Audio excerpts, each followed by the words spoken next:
भारत माता शिव शक्ति अवतार। आज है 7 मार्च 2025। रिवाइज डेट है 17/7/1967।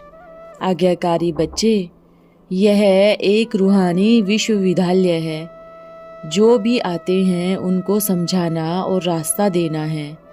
यहाँ याद और योग है जिसके बल से हम विकर्म विनाश कर अपने पद को ऊंचा कर सकते हैं। अब तुम पुरुषार्थी बनो, कर्मेंद्रियों पर विजय पाओ और बाप से शक्ति लेकर ऊंच पद पाओ। गीत है जाग सजनिया जाग। मीठे मीठे बच्चों ने यह गीत सुना। सब सेंटर पर यह गीत है व नहीं, यह तो पता नहीं है। ऐसे ऐसे जो 2-4 गीत है वह सबके पास होने चाहिए या टेप में भरने पड़े। अब यह गीत तो बनाया हुआ कलयुगी मनुष्यों का है, ड्रामानुसार टच किया हुआ है, जो फिर बच्चों के काम आते हैं।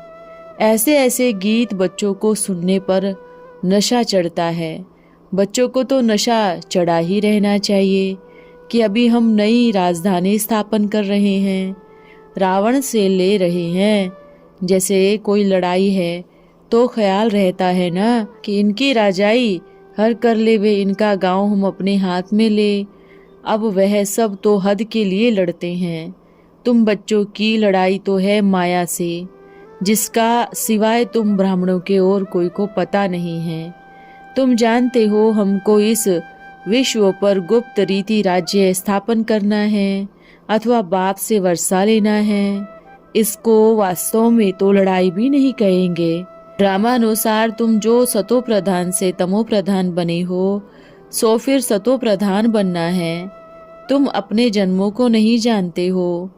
अभी बाप ने समझाया है और जो भी धर्म स्थापक हैं उनको यह नॉलेज मिलने की है नहीं। बाप तुम बच्चों को ही बैठ समझाते हैं। बताया भी जाता है धर्म में ही ताकत है। भारतवासियों को यही पता नहीं है कि हमारा धर्म क्या है। तुमको बाप द्वारा पता पड़ा है कि हमारा आदि सनातन देवी देवता धर्म है। बाप आकर फिर तुमको उसी घर में ले जाते हैं। तुम जानते हो हमारा धर्म कितना सुख देने वाला है। तुमको कोई से भी लड़ाई आदि नहीं करनी है।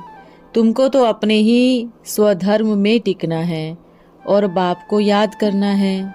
इसमें भी समय लगता है। ऐसे नहीं कि सिर्फ कहने से स्थित हो जाते हैं। अंदर यह याद रखनी है कि हम आत्मा शांत स्वरूप हैं। हम आत्मा तमो प्रधान पतित बनी हुई है। हम आत्मा पवित्र बनकर हमको फिर वापस घर जाना है। बाप से वर्षा लेने के लिए अपने को आत्मा निश्चय कर बाप को याद करना है।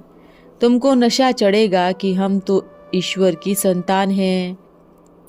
बाप को याद करने से ही विकर्म विनाश होते हैं। कितना सहज है। याद से हम पवित्र बन फिर शांति धाम में चले जाएंगे। दुनिया इन शांति धाम और सुख धाम को भी नहीं जानती। बिल्कुल ही बुद्धू हो गए हैं। यह है ही आसुरी संप्रदाय। यह बातें किसी भी शास्त्र में नहीं है। ज्ञान सागर की है ही एक गीता, जिसमें सिर्फ नाम ही बदल दिया गया है। सर्व का सद्गति दाता, ज्ञान का सागर उस परम पिता परमात्मा को कहा जाता है और किसी को भी ज्ञानवान कह नहीं सकते हैं। जबकि वह ज्ञान देवे तब तो तुमको ज्ञानवान बनावे। अभी सबकी है भक्तिवान बुद्धि। तुम भी थे, अभी फिर ज्ञानवान नंबरवार पुरुषार्थ अनुसार बनते जा रहे हो। ज्ञान कोई में है कोई में नहीं है तो क्या कहेंगे। भक्ति भी छूटी और ज्ञान भी नहीं है। अगर ज्ञान हो, ज्ञान योग सिखावे, ना हो तो क्या कहेंगे। दोनों जहानों से गए। उस जहान में ऊंच पद पा नहीं सकते हैं। बाप सर्विस के लिए कितना उछलते उछालते हैं।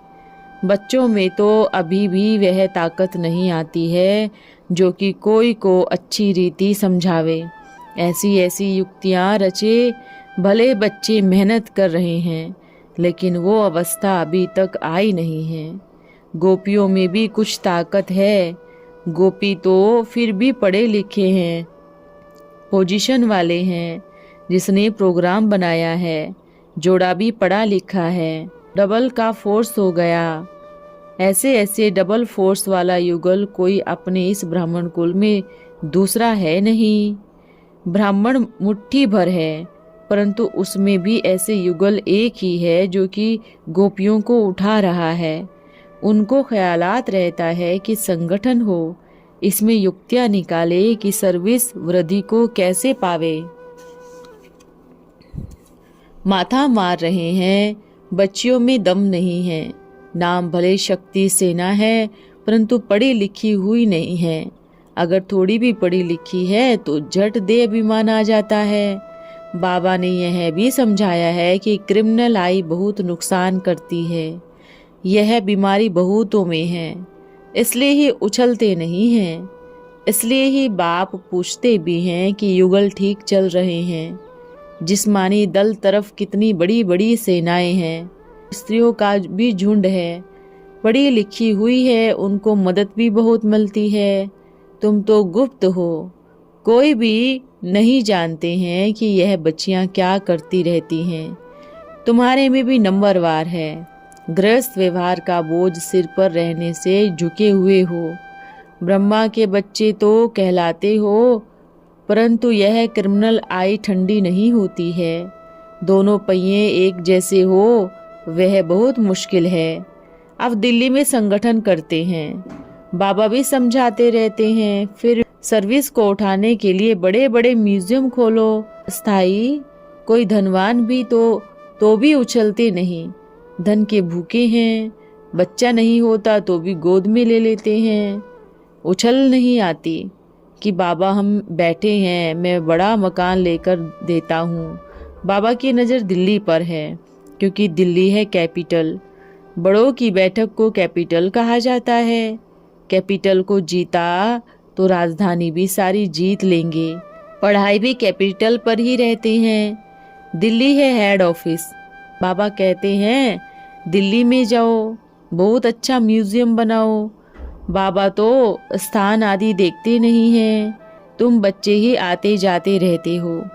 कोई अच्छे को समझाने के लिए अंदर घुसना चाहिए ना। गाया हुआ भी है कि पांडवों को कौरवों से 3 पैर पृथ्वी के भी नहीं मिलते थे। यह कौरव अक्षर तो गीता का है ना। भगवान ने आकर राजयोग सिखाया, फिर उसका नाम गीता रखा है, परंतु गीता के भगवान का नाम झूठा रख दिया है। इसलिए बाबा बार बार कहते रहते हैं मुख्य इसी पॉइंट को उठाना है। आगे बाबा कहते थे कि बनारस की विद्युत मंडली में जाओ, वहाँ भी जीत पा नहीं सके। बाबा युक्तियाँ तो बहुत बताते रहते हैं, फिर अच्छी रीति कोशिश करनी है। पहले पहले तो कैपिटल में अच्छा फर्स्ट क्लास सेंटर हो। जयपुर में मकान मिल गया तो सजा लिया, परंतु यह तो किनारा है, होना चाहिए दिल्ली में। भले दिल्ली के ब्राह्मण कुल भूषणों में इतने धनवान नहीं हैं, और तरफ तो है ना। बाप बार बार समझाते रहते हैं कि ऐसे ऐसे बच्चे भी बाबा के हाथ में हैं। नंबर 1 दिल्ली में ही युक्ति रचो। संगठन में भी मूल बात यही हो कि बड़ा सेंटर दिल्ली में कैसे खोले। वहाँ लोग तो दिल्ली में बहुत ही भूख हड़ताल आदि करते हैं। तुम तो ऐसे कोई नहीं करते। बाबा ने कहा लड़ना आदि तो कुछ भी नहीं करते हो। तुम तो सिर्फ सोए हुए को जगाते हो। दिल्ली वालों को भी मेहनत करनी है। कोई और प्लाट ले लो। तुम जो जानते हो हम ब्रह्मांड के भी मालिक सो कल्प पहले की तरह सृष्टि के भी मालिक बन सकेंगे। यह पक्का है कि जरूर विश्व का मालिक बनना ही है। अब तुमको 3 पैर पृथ्वी के कैपिटल में भी चाहिए, जो कि वहां पर ज्ञान के बड़े बड़े गोले छोड़ सको।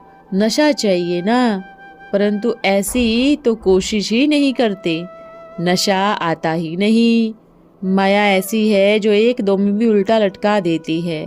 एक आध अच्छा है, पढ़ा लिखा है और है भी धनवान, तो फिर दम नहीं है, झुके हुए हैं।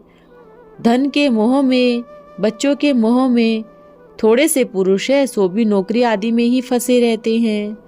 बड़ों का आवाज चाहिए ना। इस समय भारत सारा ही गरीब है। गरीबों की सेवा करने के लिए ही बाप आते हैं। दिल्ली में तो भले 1,00,000-1,50,000 का खर्चा होना चाहिए। बहुत अच्छा सेंटर होना चाहिए। बच्चे बहुत ही गुप्त में हैं जो कहते हैं कि मैं देने के लिए तैयार हूँ। फिर बाबा लेकर क्या करेंगे? बाबा इशारा देते रहते हैं। दिल्ली वाले समझते ही नहीं कि बाबा ध्यान खिंचवाते हैं। आपस में खीर खंड होकर मिलकर अच्छे अच्छे वकील आदि को हाथ में करो। वह जमीन नहीं तो दूसरी जमीन हाथ में करो। अपने पांडवों का किला तो बनावे ही ना, दिल्ली में ही बनना होगा। परंतु बच्चे इतनी दूरदेशी बुद्धि नहीं रखते हैं। इसमें तो दिमाग बहुत चाहिए। बहुत तो कुछ भी नहीं कर सकते, परंतु दिमाग ठंडा है। वह लोग बहुत है जो कहते हैं कि भारत हमारा देश है, हम ऐसे ऐसे करेंगे। कुछ में दम कुछ भी नहीं है, बिना मदद के उठ नहीं सकते। तुमको तो बहुत मदद मिल रही है बेहद के बाप से। इतनी मदद कोई दे नहीं सकता। तुम बच्चों को बाप विश्व की बादशाही देते हैं तो हौसला बहुत चाहिए। निंदा चुगली में भी बहुतों की बुद्धि अटकी रहती है। बंधनों की आफत है माताओं पर। मेल पर तो कोई बंधन नहीं है। माताओं को ही अबला कहा जाता है। पुरुष बलवान होते हैं। पुरुष शादी करते हैं तो उनको बल दिया जाता है। तुम ही गुरु, तुम ही ईश्वर सब कुछ हो। स्त्री तो जैसे कि पूंछ है पिछाड़ी में लटकने वाली, तो सचमुच पूंछ होकर ही लटक मरती है। पति में मोह, बच्चों में मोह जैसे कि हुबहू बंदरों में होता है ना। पुरुषों का इतना मोह नहीं रहता। उनकी तो एक जूती गई तो फिर दूसरी तीसरी ले लेते हैं। आदत ही पड़ गई है। अब तो देखो शंकराचार्य जैसे भी कहते हैं कि बहुत शादियां करके बहुत बच्चे पैदा करने चाहिए। क्या बकते रहते हैं, आवाज तो कोई करते ही नहीं है। तुम बच्चों में भी ताकत नहीं है जो कि उनको लिखे कि तुम सन्यासी होकर यह क्या कर रहे हो। सब जैसे कि सोए हुए हैं, ताकत ही नहीं है। कोई कोई अखबार वाले मानते भी नहीं हैं, उनके पास जाते नहीं हैं। बाबा तो समझाते रहते हैं कि यह अखबार में डालो। इस कारण ही भारत गरीब बना है। फिर बाप आकर सच्ची गीता सुनाकर राजयोग सिखला रहे हैं। बाबा कहते हैं बहुत, परंतु उत्तर ही नहीं आता कि बाबा हम यह युक्ति रच रहे हैं। दिल पसंद कोई समाचार ही नहीं आता। बाबा तो कोई से बात नहीं करेंगे क्योंकि उनमें तो शिव बाबा की पधरामणि है। कोई उल्टा सुल्टा बोलकर डिसरिगार्ड कर दे क्योंकि वह लोग तो अपने ही नशे में रहते हैं ना। उनको क्या पता कि यह कौन है। इनकी बाहर में सर्विस हो नहीं सकती। इसलिए ही बाबा ने कहीं पर जाना ही बंद कर दिया है। बच्चों को बाप का शो करना है, यह समझाना तुम्हारा काम है। आपके साथ यह पूंछ भी तो लटकी हुई है ना, तो यह भी जान नहीं सकते हैं। कहेंगे शिव बाबा यह बताओ, यह हमारे पर आफतें हैं, इसमें आप राय दो। ऐसे ऐसे बातें पूछते हैं। बाबा आए ही हैं पतितों को पावन बनाने। बाप कहते हैं कि तुम बच्चों को सब नॉलेज मिलती है, तो तुम बच्चे फिर समझकर लिखो कि हम कैसे इस बात को समझाएं औरों को, जिससे वह इस बात में समझकर शामिल हो जाए। रूहानी सर्विस बहुत बड़ी है। रूहानी बाप को याद करो, फिर तुमको वह खुद ही रास्ता बताते रहेंगे। यह एक रूहानी विश्वविद्यालय है। जो भी आते हैं उनको समझाना और रास्ता देना है। यह याद और योग है। इसके बल से हम विकर्म विनाश कर अपने पद को ऊंचा कर सकते हैं। यह बाबा भी जानते हैं। जब बाप आएगा तो क्या होगा तुमको मालूम है। यह भारत स्वर्ग बनेगा। इसलिए हम तुम बच्चों को रूहानी सर्विस का रास्ता बताते रहते हैं। अब तुम पुरुषार्थी बनो, कर्म इंद्रियों पर विजय पाओ और मेरे से शक्ति लेकर ऊंच पद पाओ। हम बाप से शक्ति लेकर फिर आगे सर्विस करेंगे।